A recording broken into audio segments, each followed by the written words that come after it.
Саламатсыздар ма, құрметті тыңдаушылар? Бүгінгі дәрісіміздің тақырыбы әлеуметтік қамсыздандыру құқығы және оның басқа құқық салаларынан айырмашылығы.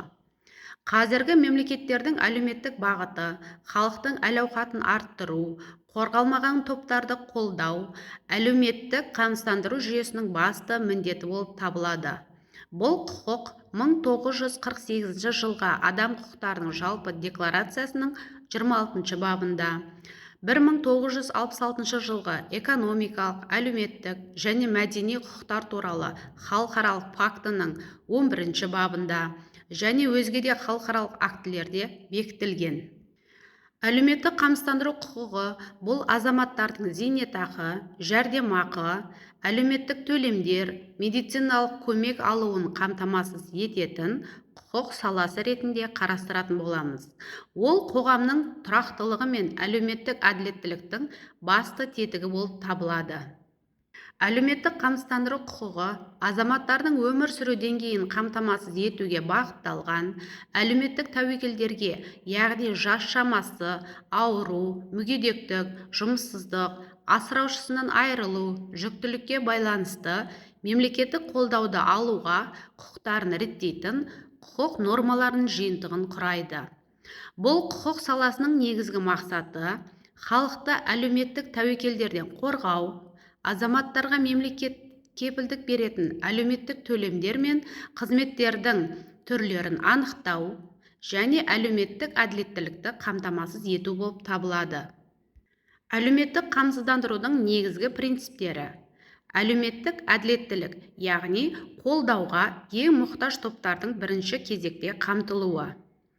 Мемлекеттік кепілдік. Бұл жерде әлеуметтік қамсыздандыру толығымен немесе жартылай мемлекет тарапынан қамтамасыз етіледі. Үшінші, қолжетімділік.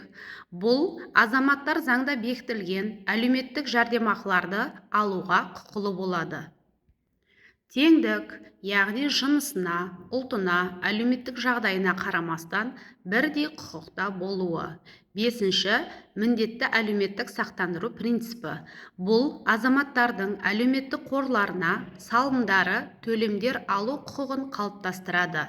Алтыншы түрі бұл жауапкершілік, яғни азаматтың да, мемлекеттің де міндеттері бар болуы. Әлеуметтік қамсыздандыру бірнеше нысанда жүзеге асады. Бірінші, мемлекеттік әлеуметтік қамсыздандыру, яғни зейнетақылар, мүгедектік жәрдемақылар, көп балалы аналарға төлемдер жасау. Екінші, міндетті әлеуметтік сақтандыру, яғни уақытша еңбекке жарамсыздық, жұмыссыздық, жүктілік және босану бойынша төлемдер жатады. Үшінші, әлеуметтік көмек, яғни бұл жерде атаулы әлеуметтік көмек, тұрмысы төмен отбасыларға жәрдем, тұрғын үй жәрдемақылары жатады. Төртінші, медициналық әлеуметтік қызметтер, яғни бұл жерде медициналық сақтандыру, реабилитациялық қызметтер және арнаулы әлеуметтік қызметтер жатады. Әлеуметтік қамсыздандыру құқықтары әлеуметтік тәуекелдерге тікелей байланысты болып келеді. Оларда атап өтетін болсақ, бірінші, жас шамасы, яғни зейнет жасына жетуі. Келесі, мүгедектік, жұмыссыздық, асыраушысынан айырылу, жүктілік және босану кезі, уақытша еңбекке жарамсыздық, бала туу немесе бала күтімі, ауыр материалдық жағдайға түсу, кәсіби аурулар мен өндірістік жарақаттар жатады. Әр тәуекел түрі белгілі бір әлеуметтік қорғау механизмі арқылы өтеді. Әлеуметтік қамсыздандыру құқығы бір қатар ерекше реттеу әдістеріне сүйенеді. Императивтік әдіс. Бұл жерде қатаң мемлекеттік нормалар арқылы реттеледі, яғни әлеуметтік төлемдердің мөлшері, түрлері заңмен бекітіледі. Мерзімдік міндеттілік әдісі. Азамат белгілі бір кезең ішінде әлеуметтік жарна төлеген жағдайда ғана тиісті төлемдерге құқылы болады. Мысалы, алатын болсақ, міндетті әлеуметтік сақтандыру жүйесін жатқызуға болады. Келесі міндеттемелі құқықтық қатынас әдісі, яғни азаматтың белгілі бір құжаттарды ұсыну, тәртіпті сақтау сияқты міндеттері бар. Бұл әдістердің үйлесімі әлеуметтік қамсыздандыру жүйесінің тұрақтылығын ұстап тұрады.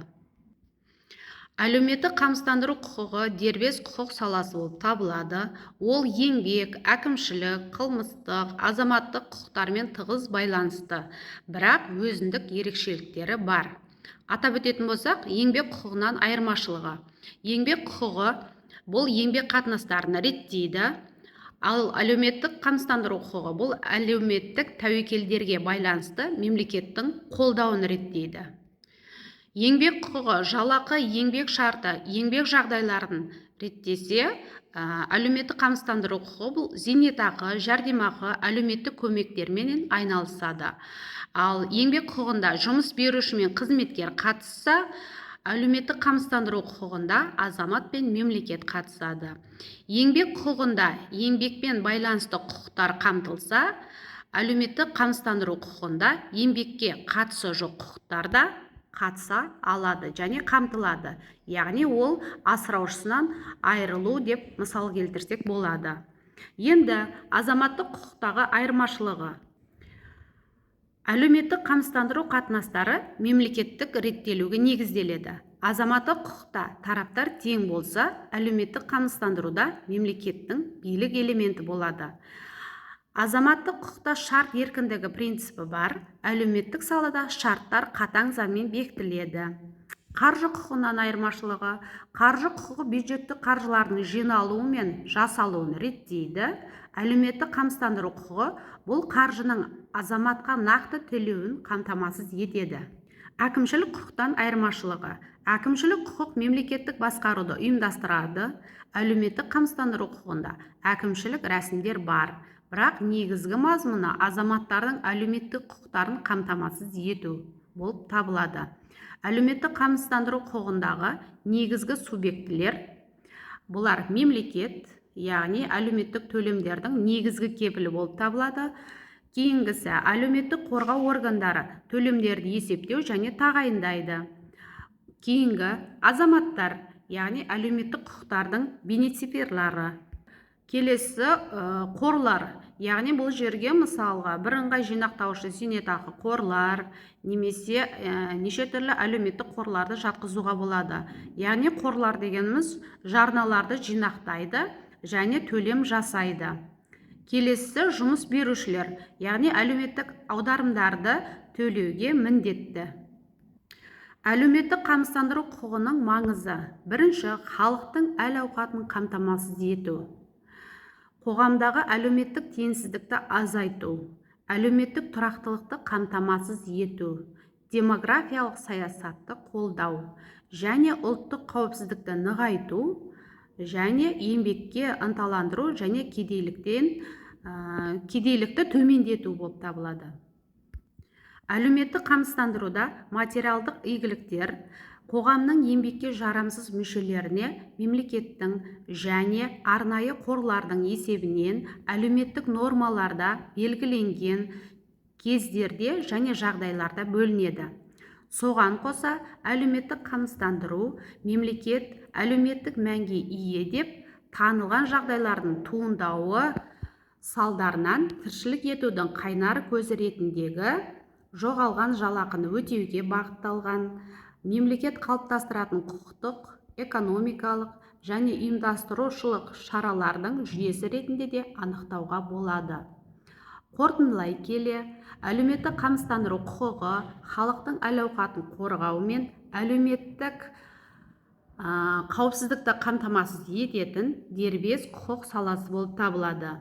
Оның ерекшелігі мемлекеттік кепілдіктерге және әлеуметтік әділеттікке негізделуі.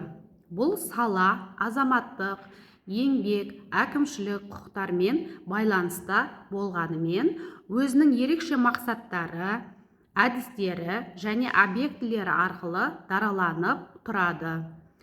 Әлеуметтік қамсыздандыру құқығы қоғамның тұрақтылығы мен өркендеуінің негізгі теңдігі болып табылады. Назарларыңызға рахмет.